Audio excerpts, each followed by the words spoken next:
Today we're going to start a new series, and the series is called Eyewitness. We're going to be studying through the Gospel of John.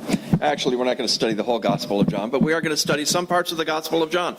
And specifically, we're going to talk about some of the spots in John where Jesus says, I am. 7 times in the Gospel of John, Jesus says, I am, explaining who he is, but also revealing who God is. And I'm a ways away from my notes. So hang on just one second. While I get those, for those people who are listening via the internet later on this week, I'm back. Okay, now, have you ever wondered who God is? You know, who is God? And how do we know who God is, and how do we know that we know who God is? You know, it's a difficult situation sometimes when you want to explain to somebody who God is. Now, when you read the Bible just assumes God is. There's no scientific explanation for him. There's no real history about where he came from, because he always has been. So when you read the attributes of God in the Bible, you get this idea that God is far more than the human mind can actually comprehend. And that is absolutely true. If your human mind could comprehend all that God is, then he's just not much bigger than you are. You know, if you can comprehend him and you can understand it all, there's just not much about that God would be so much superior to you. So therefore, today we're going to take a look a little bit at the Old Testament. Remember when the children of Israel were captive in Egypt? Do you remember back that far? You weren't there, but you might have read the Old Testament, and some of you might have been there. I don't know. The truth of the matter is that the children of Israel were captive in Egypt. And Moses was God's chosen guy to go explain to them, to tell Pharaoh, actually, to say, hey, let my people go. I want my people to go, and I want them to inherit this new land that I've given to them. And Pharaoh wasn't really too keen on that idea. And Moses, to be honest with you, wasn't really keen on the idea either. When God told him what he was to do, Moses had a laundry list of excuses. One of those excuses was, I just won't be a very good speaker. And so he says, oh no, you'll be able to do fine. He says, no, I won't. Yes, you will. No, you won't. No, you won't. Yes, you will. And they went through that a little bit. And finally, God says, okay, I'm going to give you Aaron. He's going to go and he'll be your spokesperson, and he'll be able to speak to Pharaoh. Well, he goes down to Egypt, and he really says, before he goes, he says to God, how will they know who I am and who sent me? And how are they going to trust me? And God simply said this, tell them I am sent you. I am. And that's all he says. Tell him and really we talk about it now, and we kind of couch it in the terms of, tell him the great I am sent you. The great I am. And if you were to walk up to somebody and introduce yourself, and they say, oh, tell me a little bit about yourself, and you were just to say, I am. That it's really not very self-explanatory, is it? I am. But when you look at it from God's perspective, he was saying, I am. I am the creator. I am the sustainer. I am the all that there is that is necessary for life and for existence. I am all of that. And so when you carry your identification with that much weight, people ought to listen, right? And so did the children of Israel listen? Yeah, well, they kind of did. Pharaoh didn't listen too well. And there was a series of... You guys were all looking at her. I'll wave to her. She's listening too.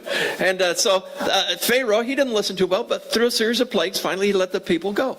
Now, I am has a lot of significance when Jesus says, I am. He's identifying himself with God. Remember when the disciples are out on the water, and Jesus is sleeping in the bow of the boat, and she's back, and Jesus is sleeping in the bow of the boat, and all of a sudden the storm comes up, and the guys say, Jesus, we're going to sink.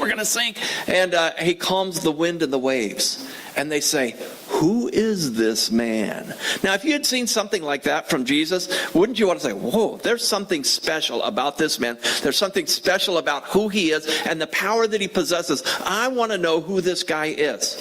Well, now Jesus comes in John. And John, as the eyewitness of what Jesus has done, is going to display for us and to record for us the words that Jesus spoke about himself to declare not only who he is, but his manifestation, his representation of God here on this earth. Now, if you look back at the beginning of the book of John, and we're not going to talk about it today, there is this thing about in the beginning was the Word was with God, the Word was God. And it goes on and explains that this Word is actually Jesus. Jesus becomes the Word on God. Okay, so if you want to find out who God is, look at Jesus, and he's going to display to you, he's going to personify the Word on God. And so we're going to take a look today at John chapter 6, verse 32, because Jesus in this passage here, he displays one of the qualities that he is. He says, I am bread. Now, how many of you are Panera Bread fans? Okay, yeah, Panera Bread has some good stuff, huh? But I'll tell you what, Cindy has fallen upon this bread. It's called, what is it called? Pretzel bread. Pretzel bread. It's these little rolls. They're round rolls, and the outside of them is kind of crusty, you know, like a pretzel, and the inside tastes just like pretzel. I mean, I tell you, anybody else have it? Have you had them? Man, I tell you, it is so good. Somebody said that. I heard it. Or maybe it was just in my head. Steve, you've had it? Yeah, it's really good, huh? Man, I tell you, this bread is so good. Now, there's a passage in the Bible that says, taste and see that the Lord is good. You know, and you think, well, you know, that might have to do with communion. It might have to do with a lot of things. But I just want you to know that Jesus, as he comes to display to us, he is the bread of life. Now, you don't sustain your life very long without eating, do you? And none of you have ever tried, so don't worry about that. I'll just tell you the scientific facts. If you don't eat, you don't live. None of us are going to try that, of course, but the truth of the matter is that if you don't eat, you don't live. And so therefore, Jesus says, I am this bread of life, and he's talking about it in a very spiritual sense, but he gives it to us in this phraseology and in this image that we can understand physically. Physically, we don't eat without bread. Now, Jesus himself has said, you shall not live by bread alone, but by every word that proceeds from the mouth of the Father. So therefore, we know that we need some sustenance, don't we? We need sustenance to survive physically. We also need sustenance to survive spiritually. So let's take a look at what Jesus explains about this bread. And I'm going to check and see if I am on the right slide there. Now, in John chapter 6, verses 32 through 35, this is what it says. Now, in your outlines there, you're going to see a lot of red letters. For those of you who are not familiar with that, that means those are the words that Jesus spoke. Now, science and literary artists have spent a lot of time determining what Jesus said. So they put it in red so that you would know. Usually it comes right after this. Truly, truly, I say to you. You know, there's nothing really hard about that. Or it'll say, Jesus said. You know, so I'm telling you that you could probably make a red letter edition of the Bible as well. But it says this. Jesus then said to them, this is why it's in red, because he said it. Truly, truly, I say to you, it was not Moses who gave you the bread from heaven, but my Father gives you the true bread from heaven. Now, Jesus starts off with this thought that all Jewish people understood. And it was Moses leading the children of Israel through the desert. And what did God provide for them in that desert to eat? Manna. Okay, manna. Anybody know much about manna? Okay, it's like a coriander seed, and you would scoop it all up, and it came at night, right? And so we're going to talk more about that. But the people of Israel knew that about God. Why? Because in the desert, that's what God used to sustain their physical lives. He gave them food to eat. Okay, 40 years in the desert, you don't survive without eating. Okay, it's not like you're going to go on a fast for 40 years. So they went out in the desert. God provided for them. And so when he says this, it was not Moses who gave you the bread from heaven, but my Father gives you the true bread from heaven. He's talking about the coriander seed kind of manna that was out in the desert. Every night it would come up. They would go out in the mornings, gather it up. On the Sabbath day, the day before, they would gather up twice as much so they didn't have to work on the Sabbath day, thusly observing the law. And so he would give them that manna. But Jesus says there's something even more important than that here for you. And it is the true bread from heaven. In verse 33 he says, for the bread of God is he who comes down from heaven and gives life to the world. Then he said to him, and then they said to him, "Sir, give us this bread always." And Jesus said to them, "I am the bread of life. Whoever comes to me shall not hunger, and whoever believes in me shall never thirst." Now, doesn't this sound like the perfect diet plan? Okay? If you get this bread from heaven, you're never going to hunger again. And what is it that breaks your diet most often? Hunger. Okay? And the smell of chocolate cake. That's another story for another day. But you're not going to hunger. And Jesus even says here that this diet plan even has drink associated with it, because you're never going to thirst again. You're never going to get hungry again. You're never going to thirst again. Now, there's something special about this, and we're going to look at what Jesus had said here in 3 ways. First of all, he says, this bread is from heaven. Okay? This bread is from heaven. And I want to make sure that you get that. Okay? This bread is from heaven. Now, what makes that different than the bread that was in the desert? Okay, well, Jesus says that there's 2 differences. First, he says they both came from God, but the big important thing was, he says here back in verse number 32, he says, the true bread from heaven. And when he uses that word true, what he's really saying is the bread that will never leave you dissatisfied. Never leave you dissatisfied. Now, this bread from heaven entails with it all of your existence for life. Okay, all of your existence for life. And what it's saying is, it gives you all of the things that you need in order to navigate through life in a spiritual way. Okay, you're going to need some real bread from Panera. Okay, don't worry, you'll still get to get that, because you need physical sustenance. But in a spiritual sense, in a decision-making sense, in a long life plan, term life plan, there is everything that you need in this bread from heaven. You know why that is true? It is because this bread from heaven comes from the same source that created you. Okay, you are a creation of God. And so therefore God knows everything that you need. He knows everything that you should do. He knows everything that floats your boat. He knows the things that make you tick and the things that make you ticked off. Okay, he knows all of that stuff about you. Therefore, this bread from heaven is specifically tailored and suited for you to navigate life with. Now, how many of you have ever come to a situation where you said, "Boy, I wish I had known that sooner"? Okay, if I had known then what I know now, I would have made some completely different life choices. How many? Let's all be honest. We all have been there. Okay, we all would make different life choices. Now, this bread from heaven is designed so that you don't get short-circuited in your decision-making process. Okay, it is designed to help you navigate through life as if you were in heaven, always in constant contact with your Creator, giving you guidance throughout the day. And Jesus says, I'm that guy. I'm that guy. Now, there's another thing he says here, and he says this bread is not only from heaven, but this bread gives life. It gives you life. Now, when we read that word, we automatically default to living on this earth. Breathing in, breathing out, walking around, doing the stuff of life. Being able to go to work, being able to come home, being able to put your feet up, watching a little ESPN, go to bed at night, wake up the next morning, catch up on ESPN, go to work, get your smartphone, check the scores, do all that stuff. And we kind of consider that life. When Jesus says here, bread that gives life, what he's referring to is life as it was intended to be. Life as it was intended to be. Now, what was our life intended to be? We can go all the way back to the Garden of Eden to find that out. Now, how many of you would say, I live in paradise, today? Okay, not many of you are saying that. Okay, a lot of you are going to work and saying, I don't live in paradise. Okay, I have all this stuff. I have this weight and this burden and all this stuff upon my shoulders. Now, Jesus says, I came that you may have life and have it how? Abundantly. I came that you might have life and have it abundantly. Now he says here, I am that bread of life given to you so that you can live abundantly. Live as you were intended to live. Now remember back in the Garden of Eden, how did Adam and Eve live initially? They lived in close communion with God. Okay? They didn't have to wear clothes, right? We have to wear clothes.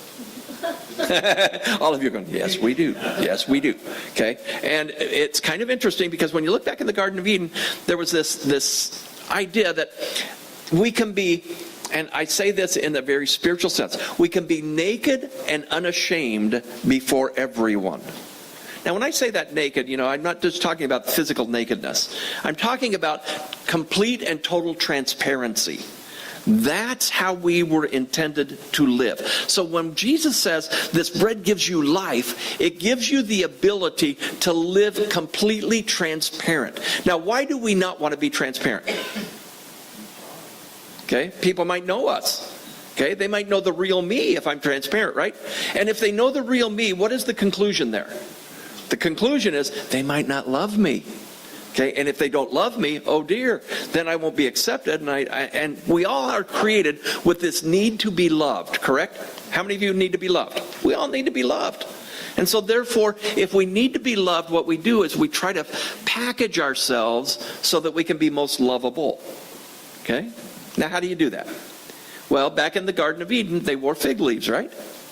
And the fig leaf was designed to cover their physical nakedness. But we have these kind of other kinds of fig leaves that we wear.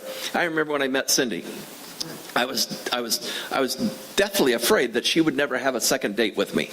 So on our first date, I was just, I altered me, so that I would be pleasing to her.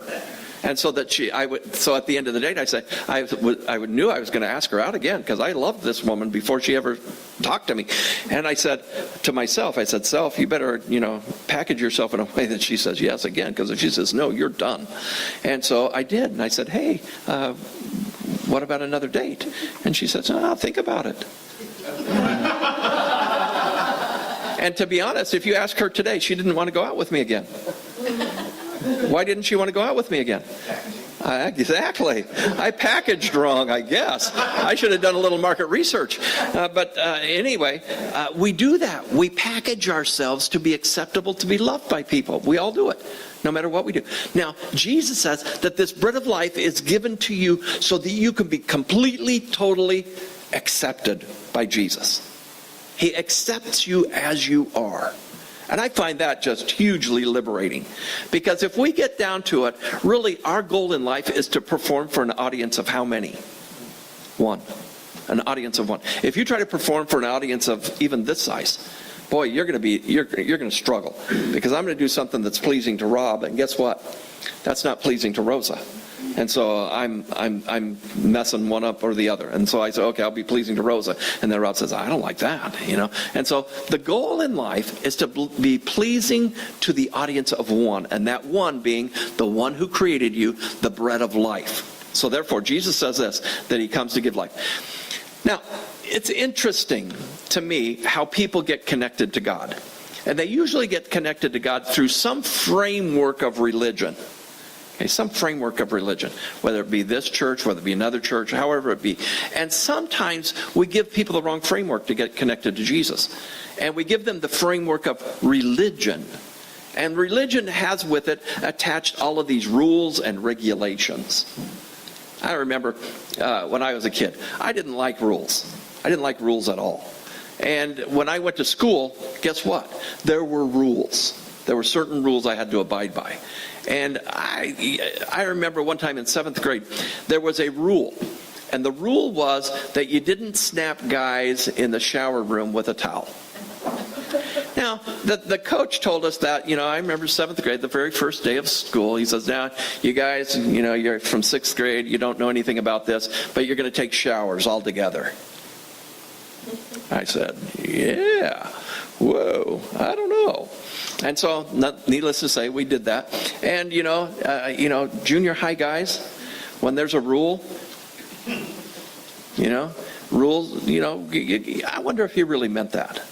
I wonder if the coach really meant that we were going to get punished. And what's he going to do to me anyway? So, and I don't know how he saw me, because there was 100 guys doing it. And we were snapping towels, and he says, McCamey, come in here. And the coach's office was like at the back of the shower room, and it had windows. He could see everything. And so I go in there, and here I am. I'm standing there, me and my towel. That's all. He says, bend over, grab your ankles. And so I bent over, grabbed my ankles, and he pulled this paddle out that had been made in the wood shop. And honest, it was about this thick, and it was drilled with holes in it. So there was no air cushion to break the impact. And he says, okay, whack! And man, I never stung as bad as I did that day. And I thought, oh man, that hurts so bad, but I'm so glad it's over. And just as I thought, I'm so glad it's over, whack, the second one. I got 3 swats. And I mean, that was that was like Jesus standing there and getting 59 lashes or something, 49 lashes. And I remember thinking 3 swats. And I mean, after that though, you kind of wore it as a badge of courage. How many swats you get? I got 3. I can withstand that. But I remember the rules. Okay. And the rules are there, and you want to break them. Now, a lot of times we get involved in church, and we think that religion and connection to God is just about rules. Well, I want to read to you from Proverbs 16:25. It says this: there is a way that seems right to a man, but its end is the way of death. Okay, now, and what he's saying is that man, as he tries to connect with God, there's a certain way we think that happens. And the way we think it happens is that if we could be perfect, if we could be sinless, if we could just be pleasing to God, if we could be all of that, God would smile on us and say, hey, good effort, Mike. Way to go. You kept the rules. Way to go. Good job. That's not the way it is. Because we cannot keep the rules. So when Jesus says he comes to give bread, what he's saying is that God loves you and accepts you whether you keep the rules or not. He loves you. He accepts you as you are. Now, he doesn't want to leave you that way. Okay, so when we come to Christ, when we come and become followers of him, he says, okay, there's some stuff you need to clean up. Maybe some stuff you need to go back and get forgiveness for. Maybe some relationships that need patching up. Some lines of communication that need to be established. And so, therefore, I want you to take care of that stuff. So we learn that this bread is from heaven. Okay, and our Creator, the one who created us, knows what we need to eat. Okay, this bread gives us life, okay, which means that we're accepted even in our sinful state. And this bread number 3 is a person. It's not from Panera. It's a person.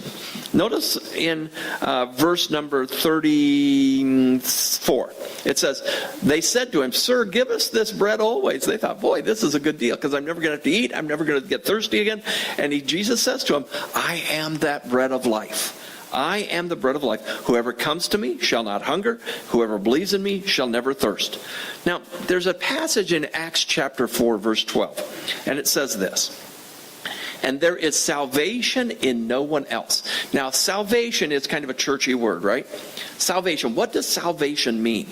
If you get saved, what does that mean? Anybody know? It means you get rescued. Rescued. I always want you to think of that term when you think of the word salvation. You get rescued. I remember when I was, and I've told you this story before, I was swimming down on the beaches of Southern California, and the current took me out, and my friend's dad came out, and he never said anything. He was just very cool. He knew I was struggling, and I was about to end up in Catalina. And he said, so he swam out there, and he just pushed me in, put his hand on my butt, pushed me forward, pushed me forward, pushed me forward, until I could finally get to where I could stand and reach the ground. Now, that was a rescue. I was in over my head. I was going in a direction I didn't want to go, and I was going to die as a result.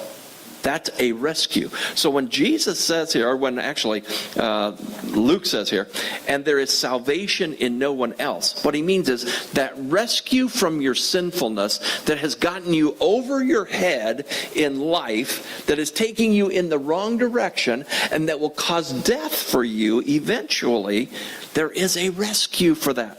This salvation is found in no one else, for there's no other name under heaven given among men by which we must be saved. So Jesus says this rescuer, what does he rescue us from? From ourselves, from the bad decisions that we've made, from wanting to be our own God. He rescues us from that. So this bread is a person. Now, in John chapter 6, verses 47 through 51, okay, it says this: truly, truly, I say to you, whoever believes has eternal life. Jesus says, I am the bread of life. Your fathers ate the manna in the wilderness, and they died. This is the bread that comes down from heaven, so that one may eat of it and not die. I am the living bread that came down from heaven. If anyone eats of this bread, he will live forever.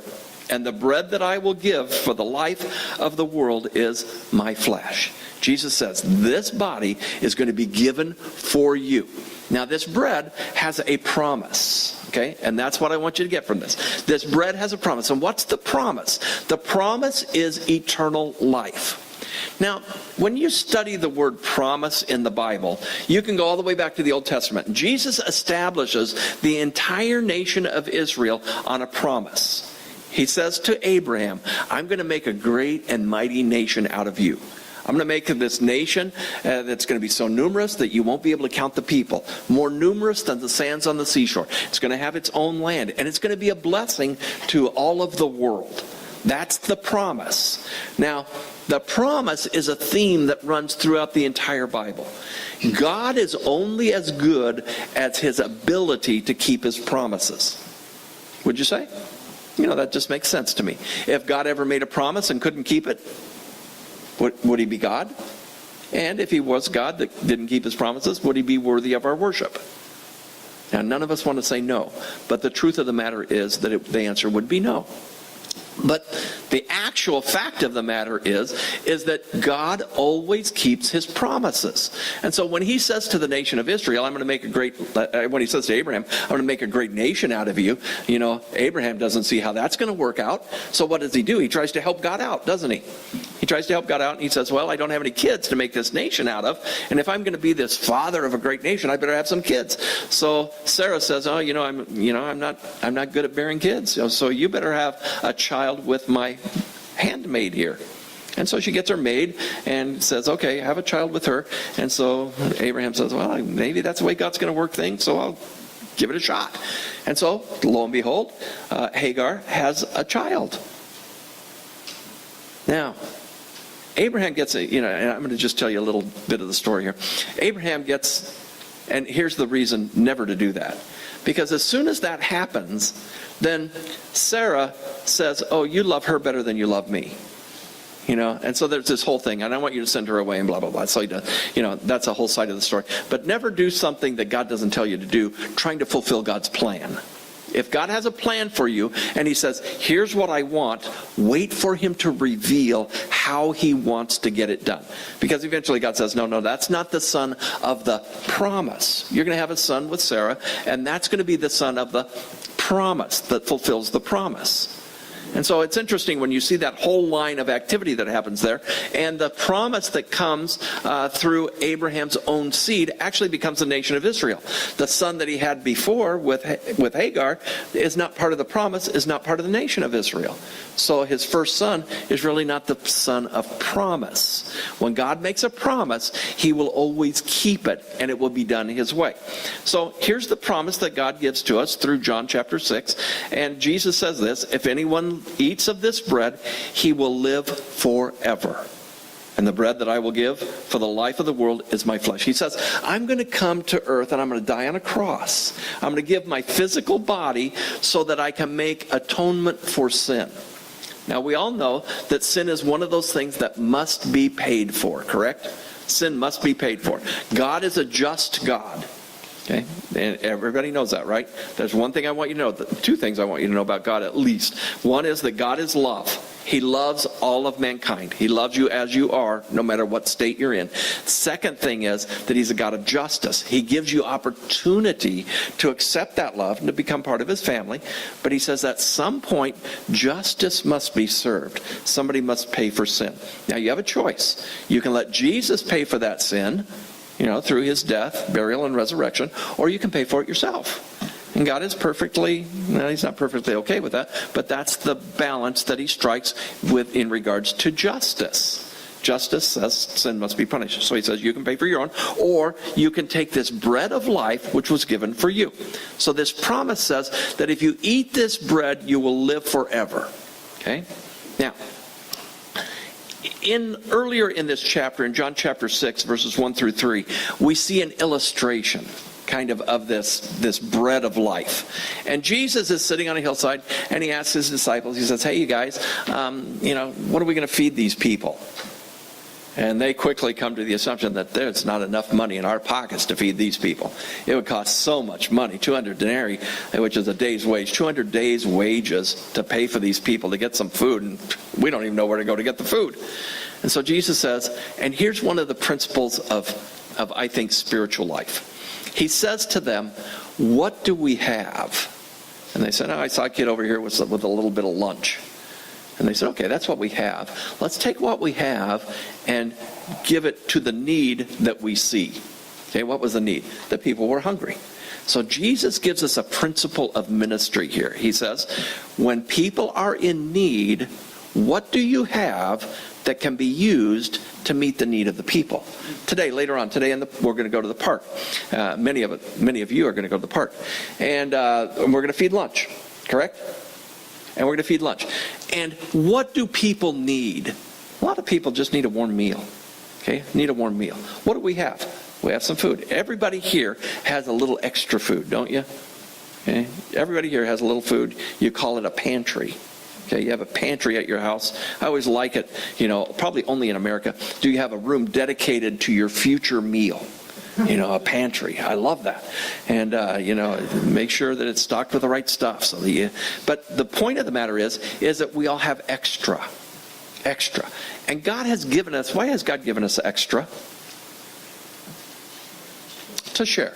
Okay. Now, a lot of times we get a little confused, though. Why does God give us extra? We think that it's so that we'll have security. We'll have security. If I have a little extra, I have security, don't I? I don't have to worry about tomorrow's food. All I have to do is worry about today's food. Well, we're going to see two examples here where Jesus says, about food, don't worry. About food, it's not your security. It's stockpiling is not where your security is. And in second here, we're going to talk about manna. And it came every night. You didn't store any. You didn't keep any extra. You just got what you needed for the day. And so God has given us extra, though, hasn't he? And so what we do is we kind of hoard it a little bit, if I can use that word. We hoard it a little bit so that we'll have some security for tomorrow. I don't have to worry about tomorrow. I don't have to worry about the next day. I don't have to worry about the next day, and so on and so forth. But when Jesus comes to this point, he asks the disciples, what do we have? Okay, we got a little bit of food. We got a little lunch here from this kid. And so he says, okay, well, let's go get it. And he prays over it.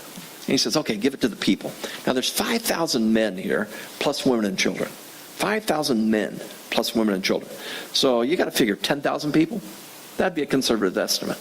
And he takes this little bit of lunch, this one kid's lunch, and multiplies it, spreads it out, everybody has enough. Now, I've often wondered about this story, and I've wondered if the people who ate knew where the food came from. Because that's always, you think everybody who ate that food knew where it came from. It was this little kid's lunch. And, somehow it filtered through. But I'm not so sure they knew. You know who the miracle was for? It was for the disciples. So that they would understand that God is the supplier of everything. He is the bread of life. And if they are convinced that Jesus is the bread of life, then as they go out, as they share their testimony and what has happened with them in relation to Jesus, they're going to share. He's the bread of life. I'll tell you what, here's how he showed it to me. He says he's going to be the bread of life and we're going to live forever with him in heaven. But I'll tell you what, I remember there on the hillside one day when he took this little kid's lunch. It was just enough for a kid. And he fed 10,000 people with it. And not only that, we collected some at the end and there were 12 baskets full left over at the end. There were 12 baskets full, which is more than what we started with. And everybody ate and they were full. I tell you, he's the bread of life. And so Jesus gives us this illustration, this simple illustration that he actually precedes his explanation that he is the bread of life. Now, when he comes to this thing and tells the disciples, I'm the bread of life, they remember, oh, wow, just earlier, man, he fed 10,000 people with a little kid's lunch. And so they get it. Now, he also refers to another thing here, and he refers to the manna in the desert. In John chapter 6, 32 through 33, oh, sorry, there we go. Matthew 6, 32 through 33, he says this. Jesus said to them, truly, truly, I say to you, it was not Moses who gave you bread from heaven. Automatically, they start thinking back to the desert where they got manna every night. Every night. And he says, but my Father who gives you true bread from heaven, for the bread of God is he who comes down from heaven and gives life to the world. Now Jesus is going to say, I am that kind of bread like you found in the desert. That was just kind of a foreshadowing of what I was going to do for you spiritually here and now. Now in John 6:48 through 51, Jesus further explains this little illustration. He says, I am the bread of life. Your fathers ate manna in the wilderness. Okay. Now, how long did they eat manna in the wilderness? 40 years. 40 years. That's a lot of manna. Do you think they got tired of it? They did. They got tired of it. And they cried out for meat. They wanted meat. I wanted meat. I'm so tired of this manna. I mean, it's a miracle. Every night a miracle happens. And I'm really kind of tired of the miracle, God. We'd like to have some meat. So God says, okay, I'll give you a new miracle. Okay, and all of a sudden these quail come down. And they go out there, and it's kind of funny because when you read the story, the account of this event, what God says is, okay, I'll give you meat, so much meat that's going to run out your noses. Now that's a lot of meat. Okay. How many of you have reflux? Don't even think about that. Okay, don't even think about that. But the truth of the matter is that he's going to gorge. God's going to give you so much, he's going to gorge you with it. Why did he want to do that? He wanted the people to understand that he was the giver of every good gift. Okay, he gave them the manna. He gave them the quail. But he wanted them to know that I'm going to do this because you ask, but it's not my best plan for you. Was there ever other times where they asked for something that God gave them that wasn't God's best plan for them? Yeah, they asked for a king, didn't they? They asked for a king, but that was not God's best plan for them. He gave them what they asked for, but it was not God's best plan for them.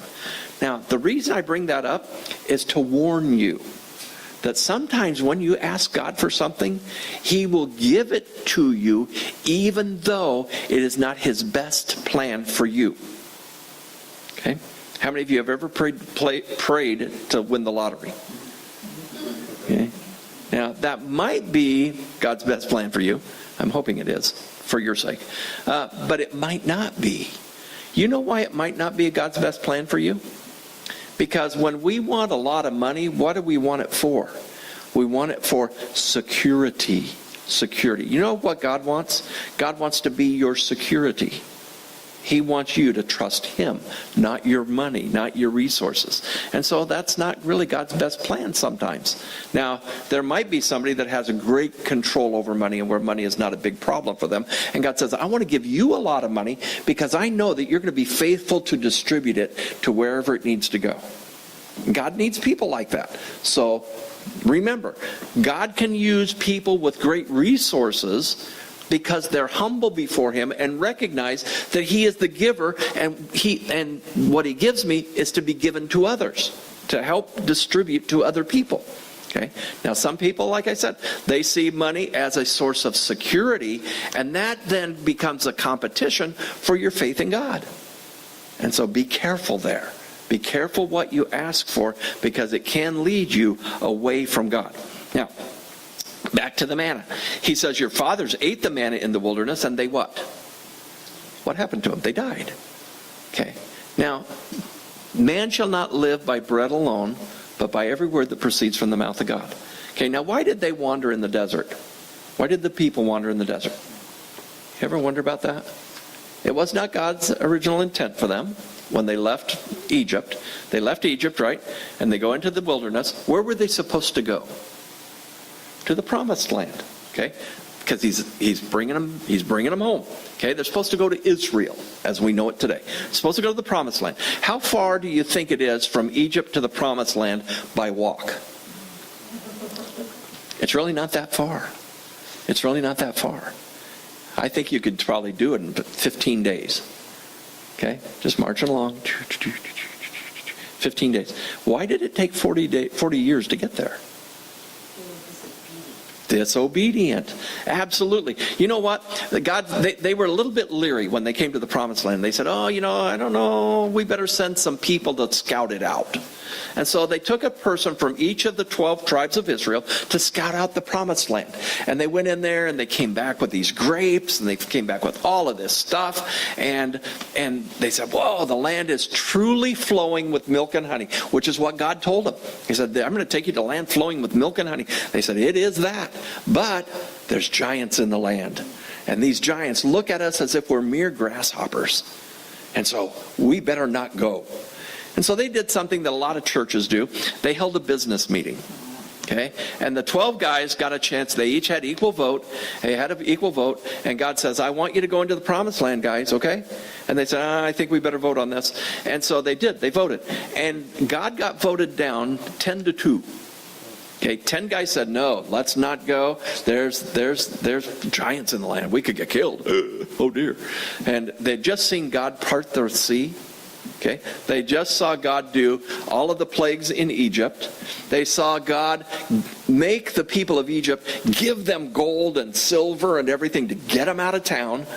And they got out of town, and all of a sudden they forgot what God had done. Yeah, no faith. They were just sitting there going, what are we going to do?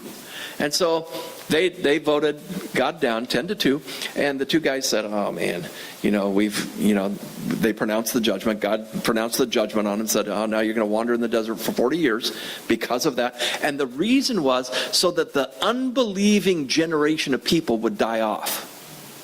Okay, the unbelieving generation, the people that said, oh no, we shouldn't go there. Okay, you're going to have to die off so that I can get a group of people that will believe me enough to follow me. And so they wander in the desert. Now, it's kind of interesting at the end of that story, what the guys did. Said, oh, we'll go. And so they started marching off, and they got annihilated. God says, no, you're not going to go. It's too late. So, story for us? Is there an application for us? When God says go, go. Okay? Because that might be your last opportunity to go. If we don't follow God, if we don't trust Him enough to say, I'll go, I'll do whatever God asks us to do, then that might be the closing of the window of opportunity. So be cautious. Now, Jesus is using this, and that's a little side note that I kind of got distracted on. But the truth of the matter is that Jesus comes back and He says, I am the living bread that came down from heaven. If anyone eats this bread, he will live forever. And the bread that I will give for the life of the world is my flesh. Now, He uses this little thing about the manna in the desert. When did it come? It came at night. It came at night. Remember when Nicodemus comes to Jesus? When did he come? He came at night. When things seem darkest is when we reach out to God, right? And what happens when things seem dark and we reach out to God? He's there. He is there. So if things seem dark in your life today, and I don't know what's going on with you, and I know what's going on with a lot of you, so let me just share to the rest of them what's going on with you. But when things are tough, and it seems dark, God is there. God is there. And just because it seems dark and He doesn't seem visible, doesn't mean He's not there. Where is God? Everywhere. When is He everywhere? All the time. And He's a prayer away. He's just a cry away. And so make sure that you do that. What else was there about this manna? It was small. It wasn't like a big cow fell down from heaven and say, let's have some beef. It wasn't like that. It was like these little seeds. And you'd go out and you'd gather them up, and I don't know if they mushed them up together and made bread or whatever, but they ate it. And this smallness talks about the humility of Christ. Jesus says, I am the bread of life. And He uses this manna as an illustration of Him. And He says, even though He's humble, if you look in the book of Isaiah, He's described in Isaiah chapter 53 as the suffering servant.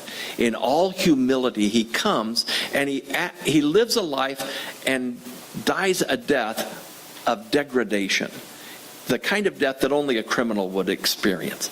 And so we see in this little manna thing, the seeds, that He is a humble person. Now, what is there that's about manna that is similar to Christ? Well, another thing is that it came every day. There's only one day that it didn't show up, and that was the Sabbath day, in which people came to God. But God came to the people every day, and knocked on their door and said, hello, breakfast is ready. Now, a lot of times we think that we pursue God. But I want you to know today that God is in pursuit of you. God pursues you. And he is found around every corner. He is found in every activity of your life. What I want you to do this next week is start practicing the presence of God. It's one of the spiritual disciplines that doesn't get talked about very much. But practicing the presence of God, I want you to start consciously thinking that God is here. God is with me. Now, it'll cause two things to happen. One is that it'll cause you to start feeling a little bit guilty about some of the stuff you do. And when we know God's watching, oh dear, But the other thing it will do is it will inspire you to live a life worthy of his calling. Apostle Paul says, live a life worthy of his calling. Be someone that reflects accurately who Jesus is. That's the bigger thing that will happen. When you get over yourself and realize God accepts me as I am anyway, I don't have to feel guilty about this. I should confess and be forgiven for it, but I don't have to feel guilty about it. I can then live and rise above my circumstances and live as a true reflector of who Christ is. So that's what I want you to do this next week. And remember that this bread from heaven is a person that came to live in you. It gives you life. Life as it was intended to be, and eternal life in the end.